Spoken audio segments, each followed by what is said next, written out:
you're very welcome to Morning Focus on this Wednesday. Alan Morrissey here with you. As you can tell, we have left the studio, but we haven't gone too far. We are at the EmployAbility Clare offices at the Elevation Business Park here in Ennis for our outside broadcast this morning. We'd love you to be part of the show, so all you have to do to get in touch, as per usual, is give us a call on 0818 400 964 if you want to react to anything between now or midday, or indeed highlight or bring anything into the conversation on Wednesday's Morning Focus. You can also send us a message to 086 1800 964 via text or WhatsApp.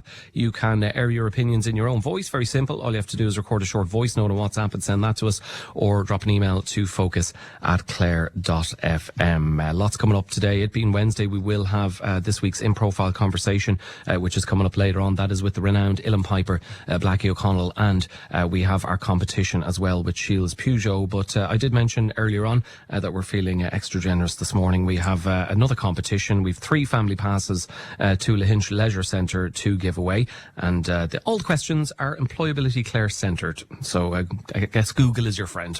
The first question for the first family pass is, what is the landline number to EmployAbility Clare? So what is the landline number to EmployAbility Clare? If you know the answer to that, text or WhatsApp it with your name and where you're from to 086 1800 964. Now, I have 3 guests here with me to kick things off. I'm joined by the Service Manager of EmployAbility Clare, Marie Killeen. Marie, good morning. Good morning, Ellen. Thank you for having us. Thanks very much for being with us. Also with us is EmployAbility Clare's Chairperson, Tommy O'Doherty. Tommy. Good morning, Alan. I was going to say welcome to you, but then I realised, well, this is your this is your turf, so thanks for welcoming us. You're very welcome. And good morning as well to Mary Coll-Burke, the Employment Personal Advisor with the Department of Social Protection. Mary, you're welcome as well this morning. Might start with yourself, maybe, Tommy. Tell us a bit more about EmployAbility Clare and I guess the important role it plays within the county. Okay, well, first of all, it must be said that EmployAbility Clare is a non-profit organisation. It's fully funded by the Department of Social Protection. And it's there to assist people to get into full-time employment. One of the big problems for people with disabilities, or for people recovering from illness or injury, is actually accessing paid employment. It has always been a problem for people. There are a lot of barriers that present themselves. And one of the things that EmployAbility Clare is there to help these people, to try and help them get over any barriers that are there, to deal with the employers, to try and show the employers the benefits. Mary will be talking about the different schemes that the department have in place for people. EmployAbility Clare is a point of access for people. Once they get the referral from the department to EmployAbility Clare, our job coaches work with people to actually access employment, and we have a lot of very, very good results in that area. So that's what we're all about, really. And can you tell us a bit about your own background? What motivated you to get involved with this particular organisation? First of all, I was invited. I was a civil servant. I'm a retired civil servant. I suppose it's kind of the opposite to normal. You find basically a poacher's turned gamekeeper. I'm a gamekeeper turned poacher, I suppose. So that's to be different, isn't it? It is. It's definitely coming about things from a different perspective. For years, I would have looked after the employability service for the Department of Social Protection in this area. I was a civil servant with the department, so I would have monitored their monthly claims and oversight the actual financial arrangements with the for the department on behalf of the department. And so for years I was doing that. I retired in 2001, and after I retired, I was approached by the board at the time to know if I would be interested in joining the board. And to be honest, Alan, it's one of the things that I did feel passionate about, that when I was working, I could see the barriers that were there for people. I used to meet the clients, I used to meet the people who were who benefited from the service of EmployAbility Clare, and I felt that if I had anything to offer, I certainly would have. I have to say at this stage that Deirdre Hughes was the previous chairperson of EmployAbility Clare. She was there for 11 years and an absolutely amazing person. And when she resigned over a year ago, and I took over as chairperson, and again, it was a hard act to follow because she was an incredible and a very hard worker, and we're very, very lucky. We have a very good board. Jim O'Callaghan is our company secretary. She's an incredible person, has done fantastic work. And again, it's working with these people. It's been a pleasure. And it's something that, as I said, Alan, it's something I felt passionate about. What about yourself, Marie? How did you come to be here? Yeah, similar to Tommy, I had been on the board previously. I worked with Brothers of Charity for about 10, 11 years. And in that role, I would have been involved in supporting people with disabilities to access employment. So we would have worked with EmployAbility Clare from that point of view. Actually, Brothers Authority originally set up EmployAbility Clare about 22 years ago and then stepped back from it. So now it's, it's an entity all on its own. But in that role, I would have seen the really good work that EmployAbility Clare would have done. And when the position came up on the board, I was happy to jump into it. And then 3 years later, when Helen McQuillan, who I took over from, who was a complete powerhouse, in terms of the previous service manager, when she said she was leaving, it just worked for me. It sounded like a position I really was passionate about, and so a year ago I took over as service manager. Okay, so who exactly can access EmployAbility Clare then? What kind of disabilities or health conditions or additional support needs do you work with, or is it a pretty broad range? It's very broad range, Alan. It's people with disabilities, long-term illness or injury, but anyone will know a disability can cover so many different things. It covers mental health, it covers neurodiverse, it covers physical, sensory disabilities. So people can refer. They don't need to go through the Department of Social Protection or the welfare departments. They can refer themselves. They can pick up the phone and say, I'm really struggling to find work. Can you help me? So what we do then, the process is, once they get in touch, in whatever capacity they get in touch, we have a pre-reg meeting, which is basically a 20-minute chat where we figure out what's going on for them. Would they benefit from what we can do? Can we actually help them? So they'll sit down with me or one of the other team. Anyone of the team can do this meeting. It's very informal and it breaks the ice. Sometimes the hardest bit is to engage. So it breaks the ice. We figure out, what they want, and can we help them? And generally, if they've come this far, we can help them. What we do is we work with them on a 12-month basis. It's free. It's funded by the Department of Social Protection. So we will help them figure out where on the pathway to employment they are and how we can actually help them to move along. Like, employment is not always the solution for everyone straight away. Sometimes it's further training, sometimes it's volunteering, sometimes it's availing of work placement experience programs, but it's individual to the person that sits in front of me and says, I'm struggling, I want to work, but these are my challenges. And I suppose, Mary, from the Department of Social Protection's perspective, EmployAbility Clare is filling an important gap or space in supporting people into sustainable employment.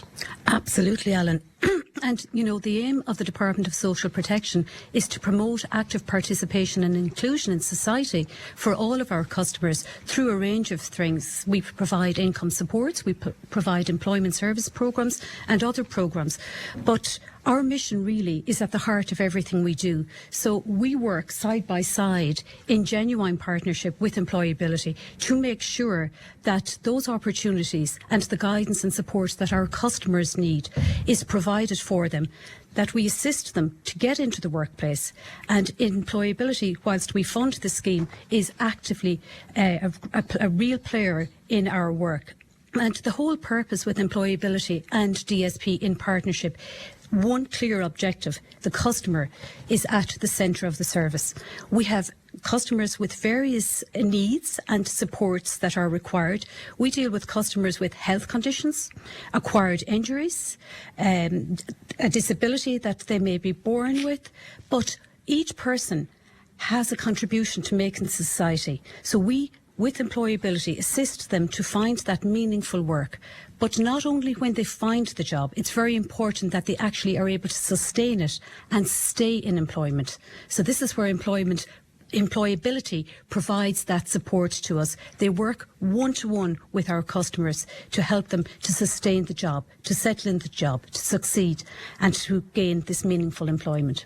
I would imagine, Tommy, it's a very rewarding role to be in, or to be associated with EmployAbility Clare, to be giving people a chance to show their worth, to show what they're capable of achieving. What kind of impact have you personally seen EmployAbility Clare have? I guess not just in individuals, but in the wider community here in Clare. I've seen a huge impact with individuals, and one of the things I suppose that makes it a bit more complicated, Ellen, is that it's a highly confidential service, and we treat confidentiality very, very highly in the organisation.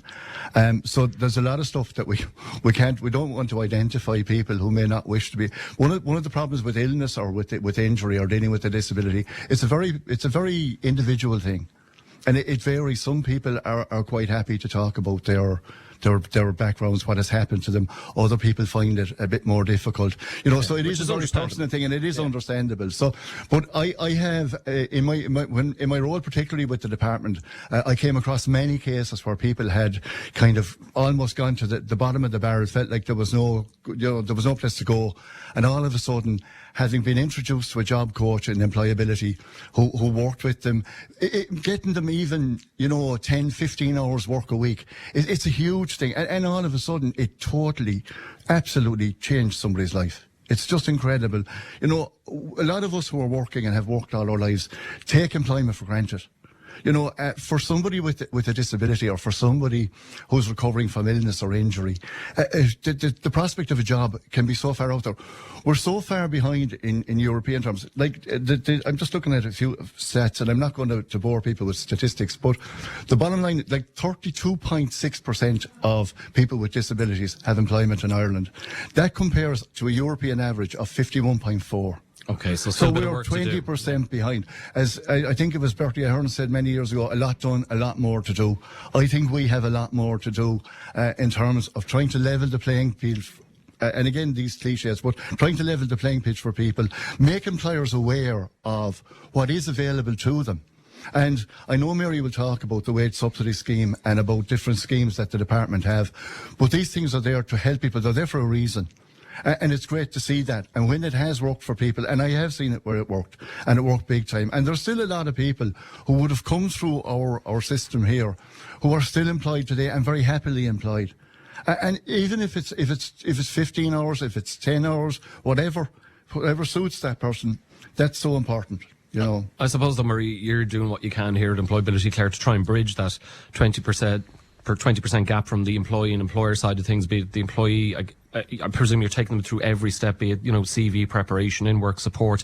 And then, there may be, clearly from what Tommy's saying, we're lagging behind our European counterparts. Maybe there's still businesses out there that aren't disability confident, for want of a better phrase. And how do you help them and address that? Yeah, so we have a fantastic team here. The beauty of the team we have is there's huge experience behind them. Many of the team are here for about 20 years. We have more that recently joined, but there's huge learning that goes on every day, and it's figuring out what's being used that's there. Like, we have fantastic schemes that are in place, but the uptake is pretty low on them, which is what we're kind of working on this year, is to see where is the friction in what's out there and what our clients are using, and if they're not using them or if they're not working from them, what is the friction? One thing we've identified in 2025 was the Work Placement Experience Programme, which is an absolutely fantastic new scheme that's there. It's basically a 6-month programme where people can get the foot in the door of a work environment, someone who's been, long-term removed from the workplace. So it's a really good scheme, but it's 30 hours a week, and the people we generally deal with can do maybe 15 because they have disability allowance. They obviously have a disability, which means it's going to be that bit harder to do full-time work. And most, and I won't say all, but a lot of the clients that we work with are looking for part-time work. That's a big, big barrier in Clare. Everyone advertises full-time positions, and what our clients are looking for are part-time. And the Workplace Experience Programme, we're working collaboratively with the department to see, can we do something about getting that reduced in hours? That would be one of the things, but in 2026 we're just going to be very curious and very observant of where the friction lies between the uptake of the schemes that are there. And Mary, I guess, from your perspective, the department's perspective, what are the benefits for employers and for society more broadly when services like this are properly supported? Absolutely. With the various schemes that we have, and to name but a few, we have a work and access scheme, and this is a scheme where there are 7 supports for employees and employers to hold and maintain and sustain a job. For example, we have a training programme, the disability, equality and inclusion training for employers to deliver to their staff, and the funding is for all of those schemes are provided by the Department of Social Protection protection. We have workplace adaptations. Should somebody acquire an illness whilst working, personal reader grants, work and equipment, etc. So those grants are readily available, and we are promoting them at all times. And as you say, Marie, we are looking at the likes of the Work Placement Equipment Experience Programme, where the hours are a minimum of 30 hours per week. We are looking at that to see, would it be possible to reduce it, that we would have a greater uptake on that. In addition, we have the wage subsidy scheme. This is a scheme where the department pays $6.30 an hour to employers to take on customers, and this rate will be increasing from the 1st of April to $7.50. And this gives the employer the benefit of having a skilled employee whilst maybe not reducing 100% output, hence the subsidy to help them to be employed, to participate in society, to deliver a quality service for the employer. Of course, for the customer, it's extra money, it's extra earnings, and we all know that that's very important for us in society to contribute in every way. The other benefit, I suppose, for the employers is that we have customers on our database, highly experienced, so we have a free recruitment service. We have we're able to provide those customers to our employers so that they then, in turn, can have a diverse workforce. We provide the ongoing support of the job coach for the time frame of 1 year that they are working with the employability service, and we will also support the employers with those various schemes: the Work and Access, the Jobs Plus scheme, 7,500 and 10,000 grants that are available based on certain criteria. And all of this information is available by contacting us here in the department in your local Intrio, and we'll look at the guidelines and we'll outline what they are to the employers. Okay. In the final few seconds left to us, Tommy, what would you say to, I'm sure there's many employers around Clare listening to us this morning, what would you say to them if they've never considered hiring someone living with a disability? I think one of the things, Alan, I have spent most of my working life dealing with employers, and one of the things that most Irish employers, and particularly small employers, they're very easy people to deal with. It's a question of actually getting to meet them, getting to talk to them. All of these things, through the likes of the Chambers of Commerce stuff, right, we're doing that. I would say to employers that people with recovering from illness, injury, or people with disabilities have a lot to offer. And I think any employer that has employed somebody in that area, and a lot of people are still employed today that were taken on many, many years ago, and they found the value that's there. And it's not really the financial value, but a job is a lot more than the money that goes with it. Meeting the people, being with your colleagues, it's giving people a whole new a whole new perspective, and it's so important for people. I say to employers, just talk to our job coaches. We will be out there. We'll be talking to people all over County Clare. We will be trying to reach as many employers as we possibly can. And if employers have never thought about it, we're asking them to think about it now. Think about employing, maybe just broaden, the thought process a little bit. Look at the possibility of taking people with disabilities. There are particular jobs that can be done. There's a lot that can be done there for people. And again, as I say, people are very often forgotten about who are recovering from serious illness or injury. And those people have a lot to offer. And I'm saying to employers, there's a lot to be gained from employing people in this category, and it is important for us as well that we get put these people in touch with the employers. Okay, we do have to leave it there, but folks, thanks very much. Tommy O'Doherty, the Chairperson of EmployAbility Clare, their Service Manager Marie Killeen. Marie, thanks to you, and Mary Coll-Burke, the Employment Personal Advisor with the Department of Social Protection. Thank you as well for joining us on Morning Focus live from EmployAbility Clare. Much more to come. On air, online, and on your smartphone. This is Clare FM's Morning Focus. And you're welcome back to Morning Focus live from EmployAbility Clare. 0818 400 964 if you want to call us. 086 1800 964 is the text and WhatsApp number. I'm joined now by Yvonne Madden, Employment Coach with EmployAbility Clare. Mairead Mannion, the Manager of Clare Haven Horizons Charity Shop here in Ennis, and from the HR Department of Clare County Council, Patricia McNamara. And ladies, thanks very much to the three of you for joining me this morning on the show. Yvonne, can you talk to us a bit about, I guess, the benefit of the partnerships with the employers that you work with? So we work with thank you, Ellen. We work with a lot of employers throughout the county, covering all regions of it. So two of the employers that we work closely with are with us here today. we have Mairead Mannion, whom we work with through Haven Horizons, and Patricia McNamara with Clare County Council. So we have been working with Mairead since 2022, working on a partnership. And the partnership is we approached Mairead to see if she could support our clients in moving forward into employment in open labour market environment, so that our clients could see what it was that maybe if they hadn't been working for a long time or had a hiatus out of the workplace, may have taken some sort of a career break or may never have worked. So we found the partnership with Mairead, which started, as I said, in 2022. The great opportunities arose out of that. And we can speak about that in a few minutes more maybe. And then with Clare County Council, now we have been working with Clare County Council for in excess of 21 years, because I'm here that length. Okay. So a bit of time, bit of water under the bridge. Bit of water under the bridge there. So, but in more recent years, the partnership really has ranked up since probably 2018, 2019. And a lot of the links would be with the Employee Welfare Officer, Carl Hans, who can't be with us today, and with recruitment. And so we have, I suppose, increased through the partnerships placements with Clare County Council, taking on 2 to 3 employees on an annual basis, which has been fantastic.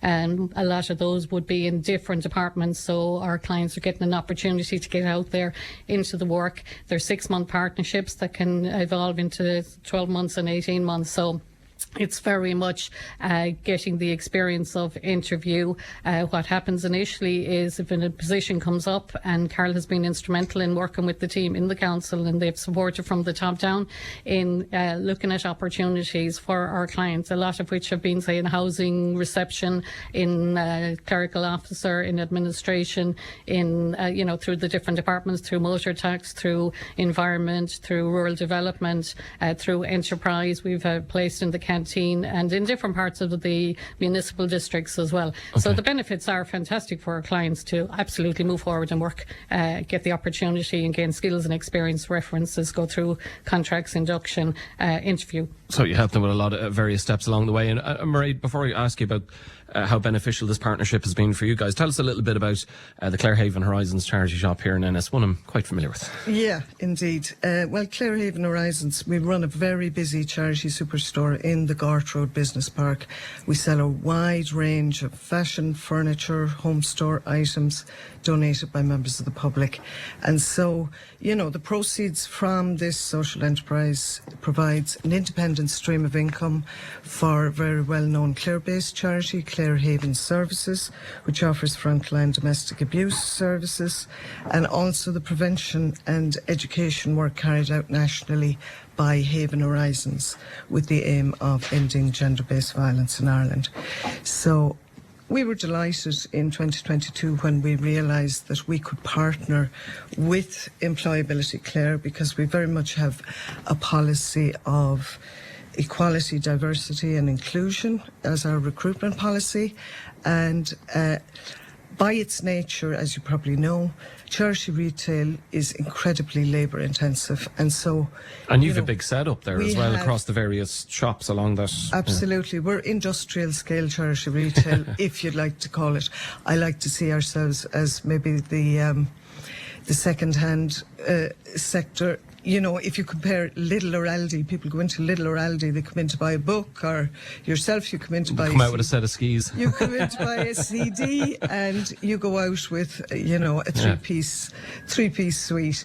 So it's very much the second-hand version of Lidl or Aldi, low cost, and people are delighted.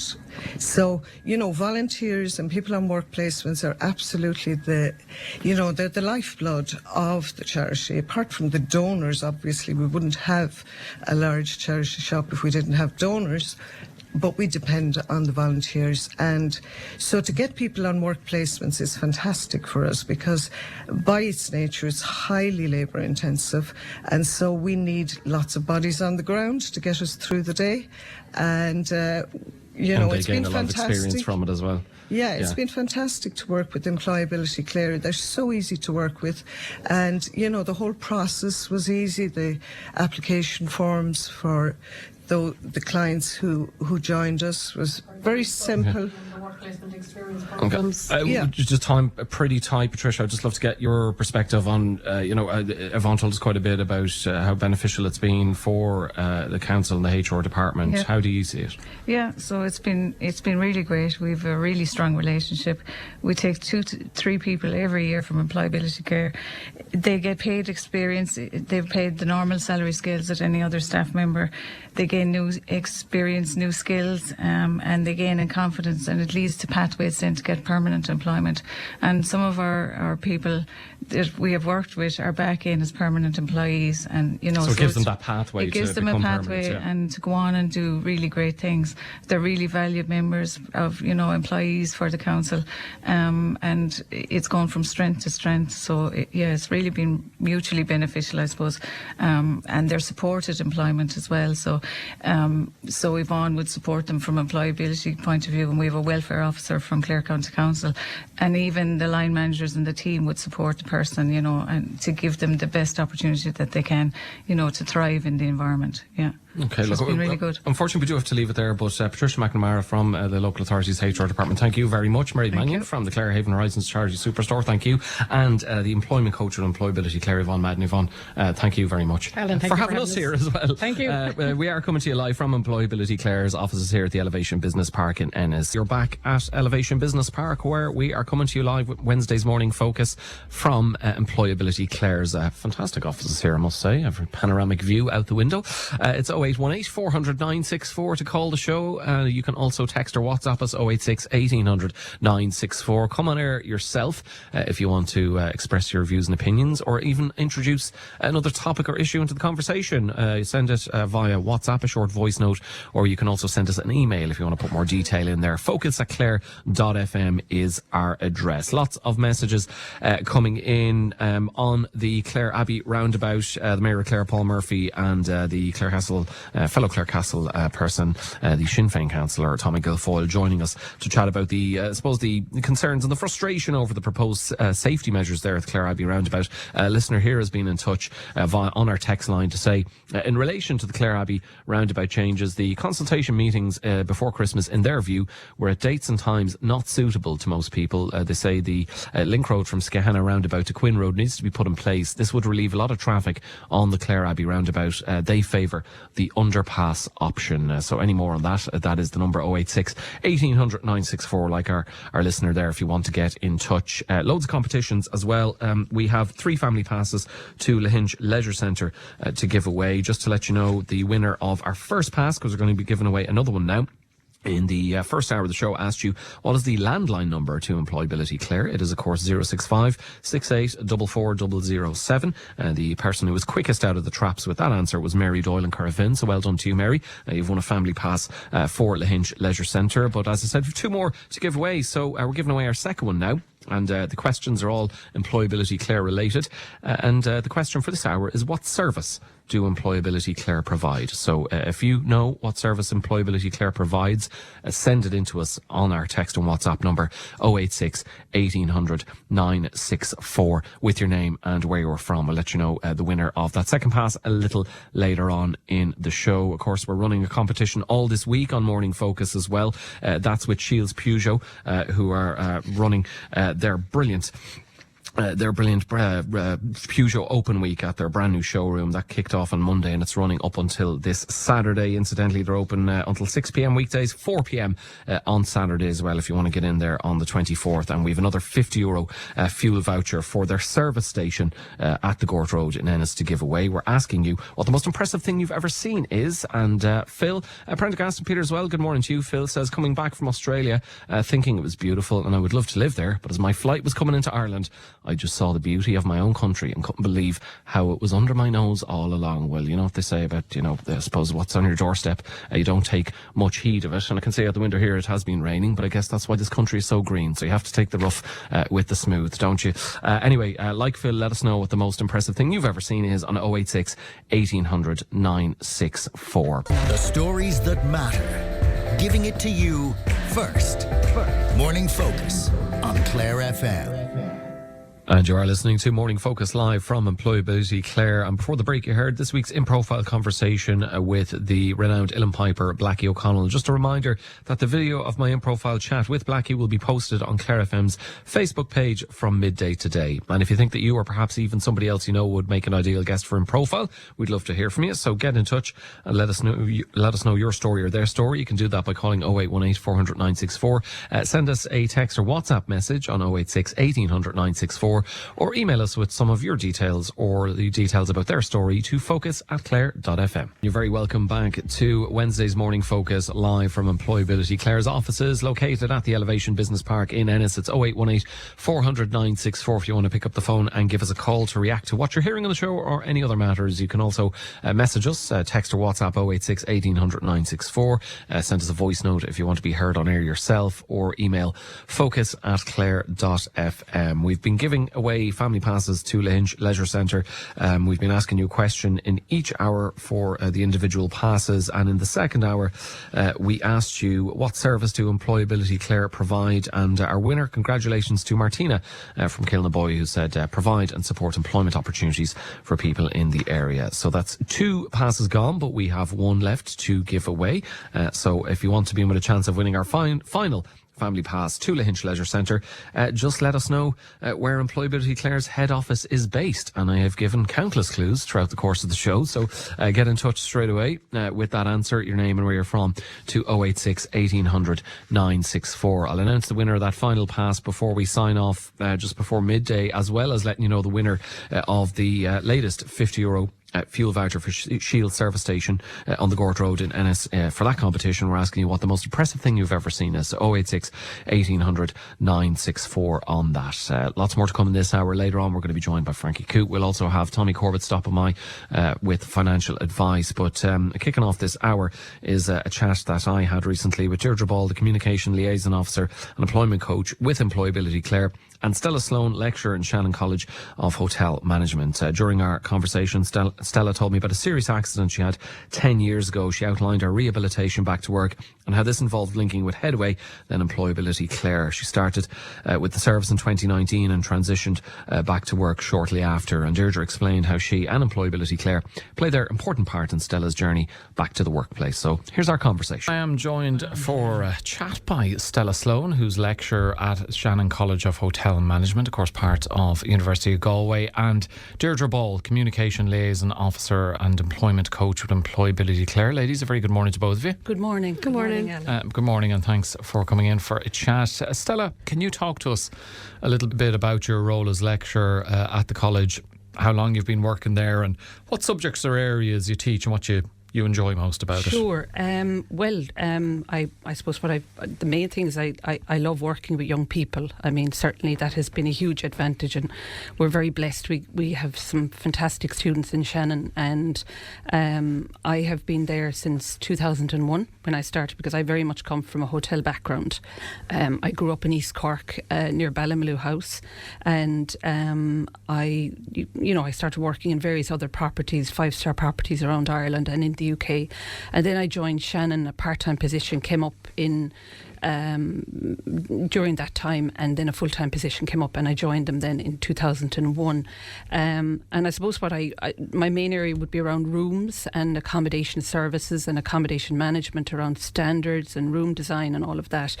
And I suppose I loved bringing all of that to the students and the importance of it, particularly standards, and bring it, when you see them coming in at the beginning and then you see them graduate, it's very, very exciting to see that. The positive impact you've had on them. Yeah, well, not just me now. I have great colleagues, and I work with great people that have been there quite a while, like myself, and also Adrian Silver is our head of school. Philip Smith was the head of school for a long time when I had started, and he was with us for quite a while of my time there as well. And since we've joined the university, it's been a huge bonus to us in Shannon, and they've been fantastic about community engagement and getting involved in all things, so that's been really beneficial to me now in my role. So I would have mainly worked around rooms and accommodation and the practical side of things, and that would be my area. Also business skills development, preparing students for placement, around interview skills, all of those life skills, I suppose, that are very important. Since, I suppose, when we'll talk about the rest in a moment, we're very much now now involved in student volunteering, community engagement, which is wonderful. And I would be working with Orla Cullinan on skills for work life with that, and we bring students out to various places like Carrigorn and Clare Haven, and Ennis Tidy Towns, who do great work. And I've since joined Ennis Tidy Towns myself, having got involved in that. So they do amazing work around the town, and I love to help out with that as well. So I suppose since everything has happened, this has allowed me to engage in other things as well and bring students along on that journey as well, which is really important. And it sounds like you're making them more, I guess, fully rounded, and that the college doesn't just prepare students for management roles, but people-centred leadership within the hospitality industry. Yeah, that's a very good point. And that's what we like to see. It's very, very important, because hotels, as you can appreciate now, aren't just about making it luxurious and all. It's all about well-being. It's all about, making the guests feel welcome, but also making them feel at home. But it's very important to us that our students are well-rounded. Even students that have worked with me last year on volunteering, they're in the UK now in placement and some of the beautiful properties there, but are also working with the homeless. Now, I'm not saying that happened through their time in Shannon, but it certainly, hopefully, might have contributed to them wanting to engage with the community and so on. Stella, would you mind speaking to us or sharing your personal journey in terms of your time away from work and what led to that? Keeping fit and all of that was very important to me in my life, and having worked in hotels, I would have run through various floors over the years, and I didn't need to worry too much about going to the gym or keeping myself fit. And then when I started in Shannon, I realised that I need to be careful here, because while you're very active, you can be active in a different way, as opposed to being in hotels and running through floors and so on. So I was always kind of good to go for a run or walking and all, swimming and all of that. And then I decided I'd get involved in cycling. It was something that I kind of had an interest in, and I joined the Clare Ladies Cycling Club, which I'm sure you're well aware of here, and the great work that they do. And I joined them, and it was fantastic, because I got to know a whole new group of ladies. We all connected very well, and I learned how to cycle properly from the point of view of the safety, the health and safety, the wearing of the helmet, which I'll talk about later, probably did save my life. And it was really great to be part of a club that took safety so important, but having fun as well. And I got involved in a lot of sportives as a result, like the Burren, Tour de Burren, the Ring of Kerry, and all those various cycles. And then I decided I'd go on and I'd do the Wicklow 200.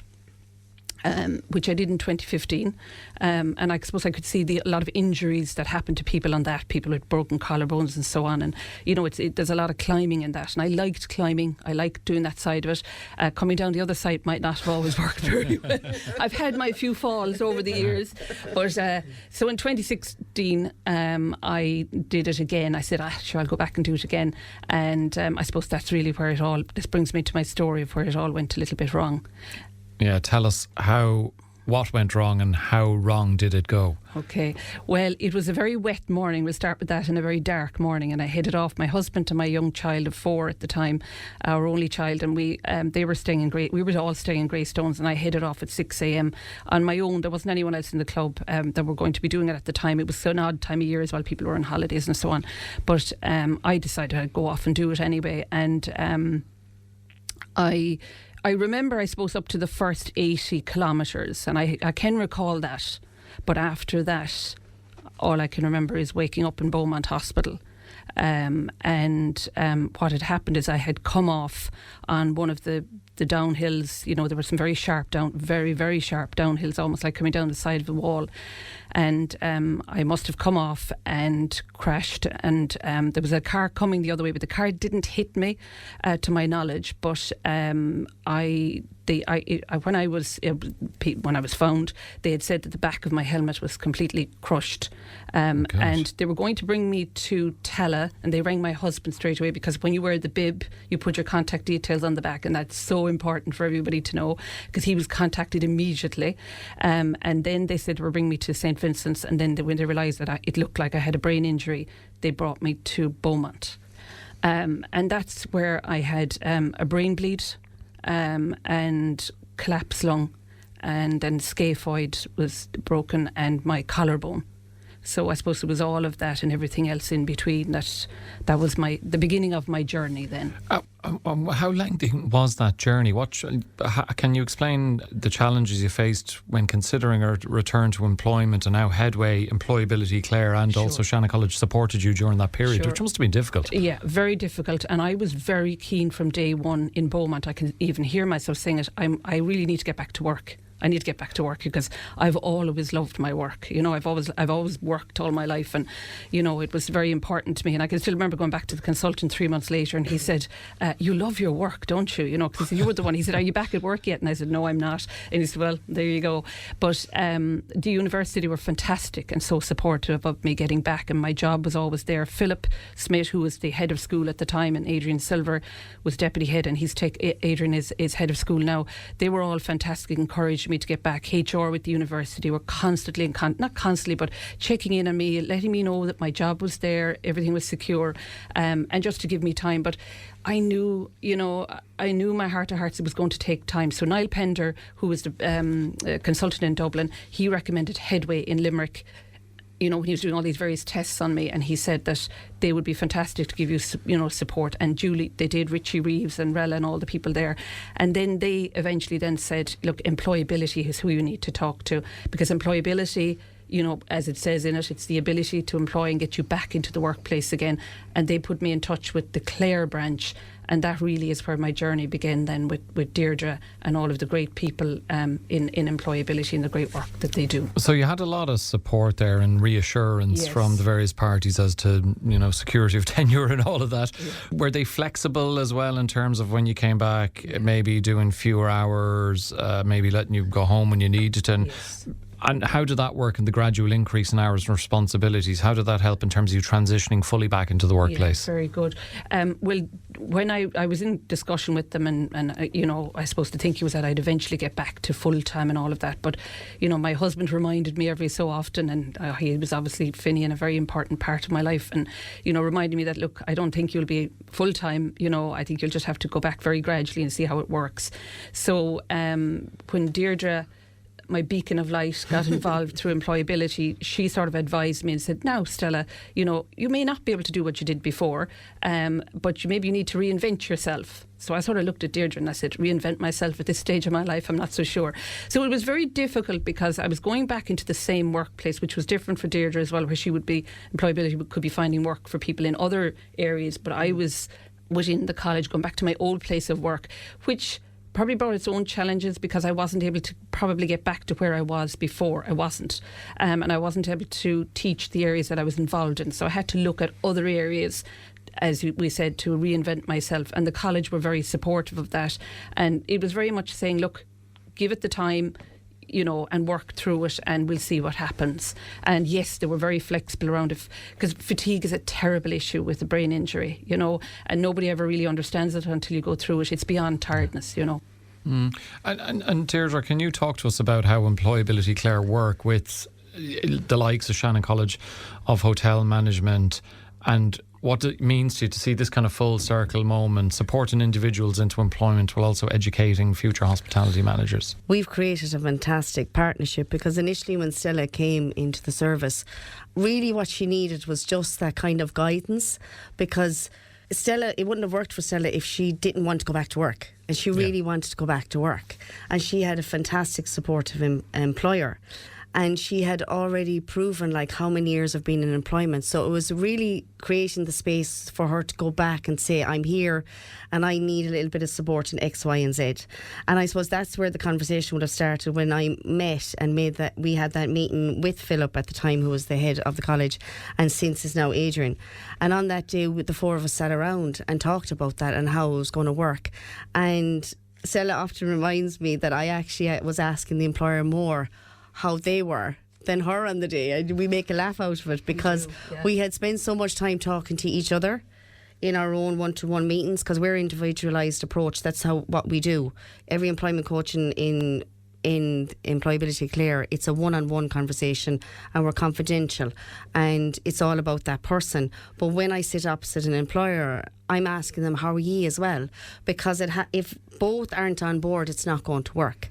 And I knew from that very first meeting that whatever Stella needed, they were going to try and provide, because she's such a valuable part of the college and has been for years.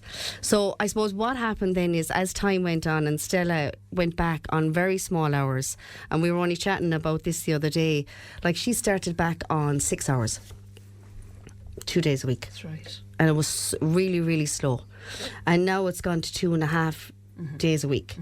The same things are still for you still, aren't they? The tiredness, it's still there, and it will always be there. Yeah. And there'll always be times where, you know, Stella, you're going to need more time to get ready for, say, classes and stuff like that. Yeah. But you've been given that time to allow yourself to get there, and that's what it's all about. Everyone's different and everyone needs that type of accommodation.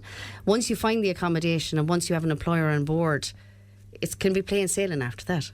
So I suppose what's developed since then between myself and Stella was, so that was, I suppose I should say 2019 was when Stella registered with us. In 2020 was the transition back to employment. And then around 2022, myself and Stella started talking to each other about, well, how can we further teach this, what we've learned between each other. And Stella is in front of future managers of the hospitality industry every day. And Stella has always been open with her students about how she returned back to work, the time that she had off and the time that she was coming back. And I loved that kind of freshness, because I loved the fact that Stella wanted to tell her students the story. And I thought, well, if you're ready to tell that story, why doesn't employability come in and start presenting to the first year students? And that's what we started. It was Stella and it was Orla Cullen and ourselves in employability. And Karen Kelleher, she has been involved in presentations. She's an IPS person within our organisation. And Nivo Milan is an employment coach, and she's recently been doing the presentations as well. And what we're trying to say to the future managers of hospitality, look at all the accommodations that you might need to give a person, whether there be a colleague, a future kind of employee, or a guest, a customer, and see how simple sometimes accommodations can be. They don't have to be big, massive changes in your business. Like, it's not, some disabilities are not visible. And the majority of them are not visible. So you always need to be prepared. Whether if you're in a customer-facing business, you always have to be prepared for somebody needing that little bit of accommodation. The understanding, isn't it? And the understanding. Just the final minute that's left to us, Stella. To finish, what message would you like future hospitality managers to take from your story about supporting colleagues with disabilities, be they visible or invisible, as Deirdre mentioned? It's so important. You know, you have to go through it to know it and to live it, and, you know, to have the patience, first of all. Empathy is really important. We would always influence empathy with students, but certainly around the whole area of disability, and giving people a chance, you know, because, you know, all I ever wanted was a chance, an opportunity to get back, and I'm extremely grateful that I have been allowed and given that opportunity, and very appreciative of all that employability and Headway and all have done for me, and the university and so on, and the college. But it's just give, you know, have the patience, give people the time, and be as understanding as you can, because, you know, it's small steps, but you do get there in the end. It may not be the same, it'll be different, but give them the opportunity. Okay, we do have to leave it there, but my thanks to both of you for joining me this morning, and thanks to you, Stella, for telling your story. Stella Sloan, there, lecturer at Shannon College of Hotel Management, part of the University of Galway, and the Comms Liaison Officer and Employment Coach at EmployAbility Clare, Deirdre Ball. Deirdre, thank you very much. Thank you very much. Follow the facts. Follow the story. Clare FM's Morning Focus with Alan Morrissey. And you're very welcome back to Morning Focus, live from EmployAbility Clare's offices at the Elevation Business Park here in Ennis. It is 086 1800 964 to send us a text or WhatsApp message. You can also call us on 0818 400 964. Remember, for our week-long competition, which is with Shields Peugeot, we're giving away a €50 fuel voucher for their service station on the Gort Road in Ennis. This is all to celebrate the brand new showroom, which is up and running and is running until this Saturday the 24th. And if you do win the voucher, that'll get you into our draw on Friday, and one of our daily winners will also win a Helly Hansen Peugeot Motorsport jacket. So we're asking you about the most impressive thing you have ever seen on foot of Monday night's stunning views of the Northern Lights in many parts of Ireland, including Clare. So 086 1800 964 with the most impressive thing you've ever seen. That's also the number to send any money-related questions or finance-related questions, and it is January, so I'm sure there's many people who might have questions for Tommy Corbett from Kerry Corbett Financial Solutions. He'll be with us a little later on. Now, just to let you know about an event that's coming up. It's an information event for carers and people with disabilities. This is EmployAbility Clare working with the Department of Social Protection on this. It's a walk-in event happening on the 28th of January. It will run from 10:30 in the morning until 12:30. There'll be up to 25 stands of services to support carers and people with disabilities in County Clare. So that's an information event for carers and people with disabilities at the Templegate Hotel here in Ennis on the 28th of January from 10:30 to 12:30. Now, I have more guests here with me this morning, joined by Enid Lennon, employment coach with EmployAbility Clare. Good morning, Enid. Thanks very much for being with us.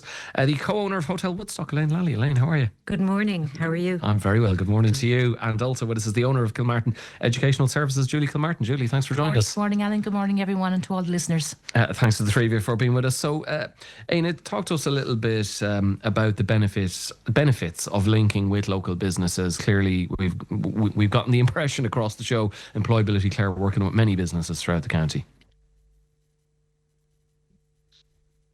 Who do really walk the talk, so to speak. Over the years, we've worked closely with lots of local employers to support people to access meaningful employment and workplace opportunities here in County Clare. And both Julie and Elaine here have directly employed candidates that were referred through our service, and they continue to demonstrate actually a really strong commitment to equality and inclusion and diversity in the workplace. Their inclusive approach has created lots of different little opportunities for people to develop their skills, to build their confidence and to progress in their employment journeys. And not only really is developing a trusting relationship with the local employers really important, but the job matching piece is also equally as important, so that we're putting the right people in the right places. And then as part of the supports we offer for the entire year, we also advise employers on some of the financial grants and some of the training schemes that are available to them, such as the Work Placement Experience Programme, which I know both Julie and Elaine have availed of, as well as then moving on to the Wage Subsidy Scheme. So if they do hire somebody with a disability or a long-term condition, that they can avail of those financial pieces as well. There's also access to the Work and Access Grant to employers for the long term if any equipment is needed or adaptations are needed in their environment. Okay. And Elaine, give us your perspective on how it's worked for you and Sean and the gang at Hotel Woodstock. It has worked really, really well. Deirdre approached me in 22 with an opportunity for this young guy, a placement. We interviewed him, and ever since he's been with us the whole time. It's the support EmployAbility Clare give both to the employee and the employer is second to none. So we've got to take into account these employees probably never had a full-time job. Hospitality is a difficult role in itself. You're dealing with the public and you have to develop the confidence, just like what you were saying a minute ago. But the support that EmployAbility Clare give both of us, both partners, is unbelievable.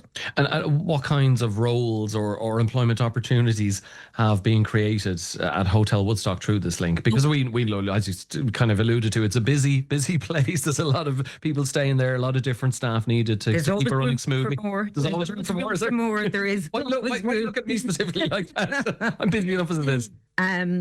The opportunities, we just take this guy in that started with me in 2022. We put him in the back of house, and year by year you could see his skills grew, his confidence grew. The same gentleman would not make eye contact with the guest, and it was barely hello, he'd run. And as he grew more secure in the hotel. And to be fair, I'm very lucky to have Fiona Kelly, my senior assistant manager, who oversees HR and manages them and trains him. And now he's in the front of house. He does some bar, and they all love him. They all. It's a serious transformation, isn't it? Totally. And now, it doesn't come without its difficulties, but it's the same with any employee. You'll always have difficulties. But they all absolutely love him. I have a young girl on reception. She barely could say hello. And now you can't shut her up. You're kind of going, move on, move From on. one problem to another. Yeah. No, it works brilliant. But my praise is for the girls here in this office and the team. They're unbelievable. From start to finish, they're brilliant. I presume a similar story for yourself, Julie. Why is this link in with EmployAbility Clare been a good fit for you? Absolutely. I suppose it's come back now, Ian. It nearly 2-3 years since we kind of linked up, give or take. And I think, again, Elaine, just as you said, it's down to the team here in Clare in terms of Ennis, Marie, Deirdre. I see former students that was here as well here today. But really and truly, what it boils down to is the support that Clare EmployAbility is given to us and to the people that they put in placement with us. And I have to say, as an example, just like you, Elaine, we have a person on board was at the moment and effectively came on board, was very shy, was worried would she be able to, to handle the pressures of quite a busy office, dealing with young people, students, dealing with parents, so many questions being thrown at them about leaving cert. Can they do this? Can they do that? When are we open? When are we closed? And so on and so forth. So it wasn't a very easy move in. But like just in the case with Elaine in Woodstock, we had a gentleman called Jeffrey Roach. And I have to say, well done, Jeff, if you're tuning into us here, because I know you're on your way into Limerick right now to work in our college in Limerick. But he mentored this young lady and put her on the right way, showed her exactly how to use the computers, how to deal with calls, how to greet the parents, greet the students. And it's got to a point now where we can't do without this particular person. She had to take a day off on Monday because obviously there was graduations going on in UL. And as I said, oh my God, the place will not be the same without you. And that means a lot, not only to her, to a person who initially came in and said, I don't think I'll be able to handle this. It'll be too pressurised for me. I'll be afraid if the phone rings, I might not be able to answer it. What if I say something wrong? What if a student asks me a question that I can't answer? What if a parent comes through the door? I said, hold on, day by day. I can almost picture this person melting in the spot. Absolutely. But look, it's got to the point now where opens up the college in Ennis for us on Bindon Street, greets the students, takes the phone calls. Actually, she's my boss now and organises me and corrects me on my mistakes. But even simple little things like technology. I suppose when you get to a certain age, so we're okay maybe in terms of computers and cameras because we're very much online now with students. She'll go up to the classroom, make sure the cameras are turned on, making sure that the teacher has actually turned on the camera, that it's not just the sound. At the end of the day, making sure all that technology has been switched off. Something that person would never have been comfortable with before. And that transformation is unbelievable. And when you see someone coming into the office and is happy in their job and making a huge difference to the lives of young people, can we go back to our leaving cert? Can we go back to the time when we were under pressure? Or maybe some of us.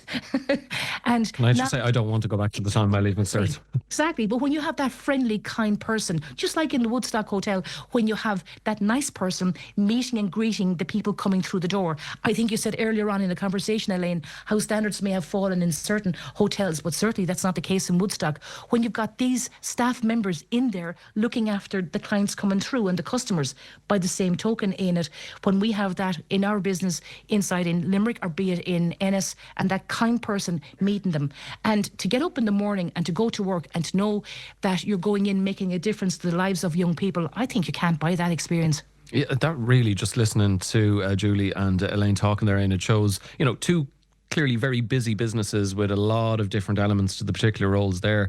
But you might be working with other employers where the roles involve less, but it just shows how much you have to take care of, and it's individually tailored to whatever is involved with the business. So you're clearly there's a lot of prep that goes into this to make sure the person, and clearly there was a lot of nervous individuals and worrisome individuals here. You need to make sure everything is taken care of to enable them to be the best they can be. That's exactly it. And that's where we often say here, sometimes it's nearly like a dating agency, you know.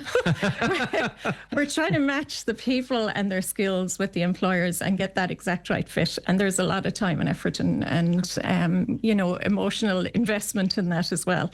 But when it works so beautifully. And you can hear those testimonials this morning are just second to none. So how do you do that here? How do you match a job seeker's strengths and interests with the right employer?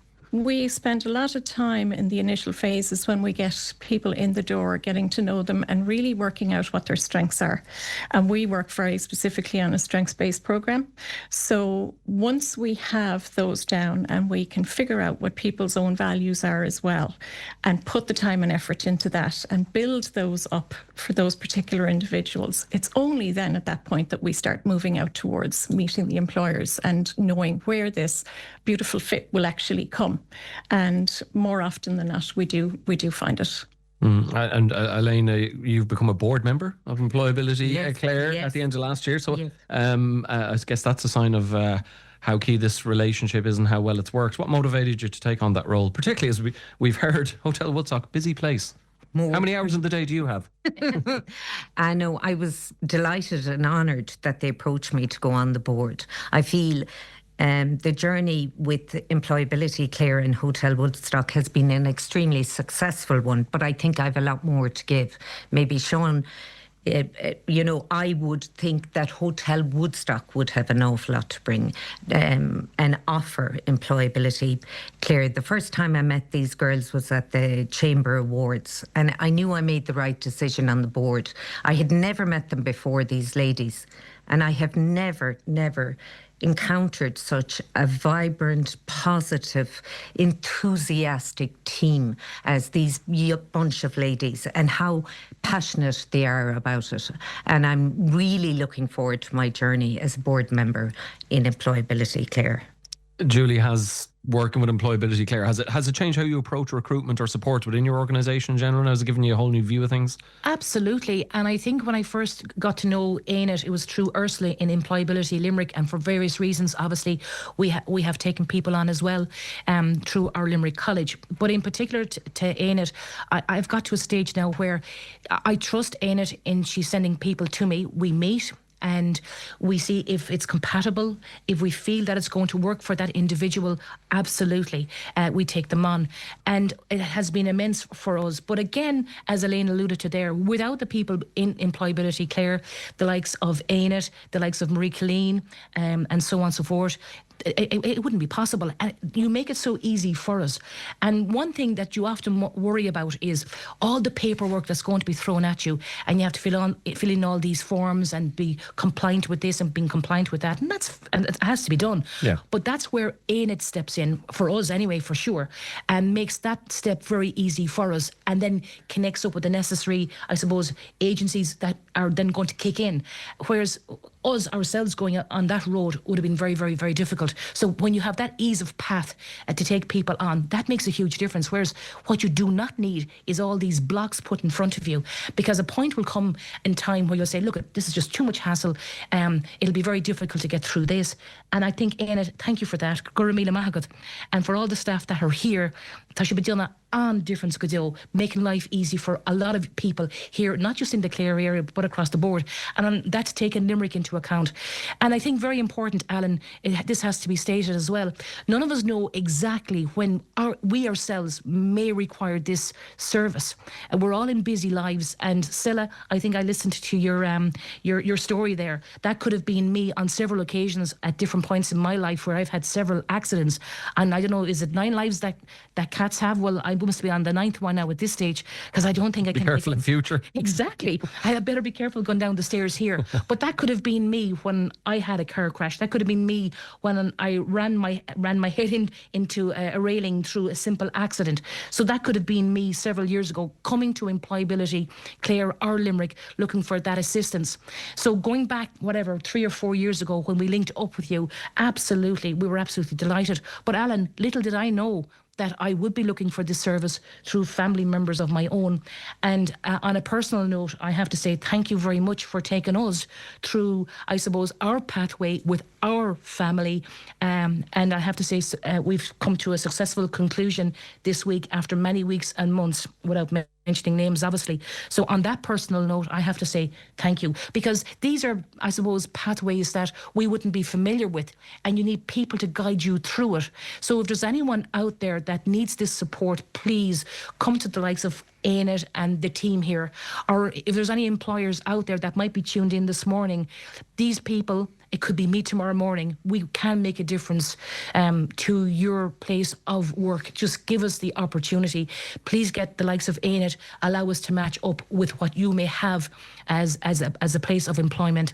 And I'm sure there is someone out there this morning that needs your service, and there's someone out there that needs that person in their place of work. And I suppose, Aina, just to finish, two enthusiastic employers here, but I guess it really helps if, in terms of the person's confidence and long-term job success, if the employer is not coming into this with an element of, or as little hesitancy or reticence as possible, if they're very open to it and wholehearted about it. That's exactly it. And those two glowing testimonials there just show, like, when it works, it really, really works well, and not to be afraid of picking up the phone and not be afraid of taking that chance, because we're not approaching this, in a tongue-in-cheek kind of fashion. We put a lot of time and effort and passion into making the right choices and helping employers make the right choices and helping them to move past some of the blocks like the paperwork and things like that you mentioned there, Julie, and some of the little pitfalls that might happen. But we're there for the entire, year's service that's, available to the person. So you're never on your own, in other words. Yeah. Any fears are assuaged and concerns are addressed? Always, absolutely. Okay. Ladies, thank you very much.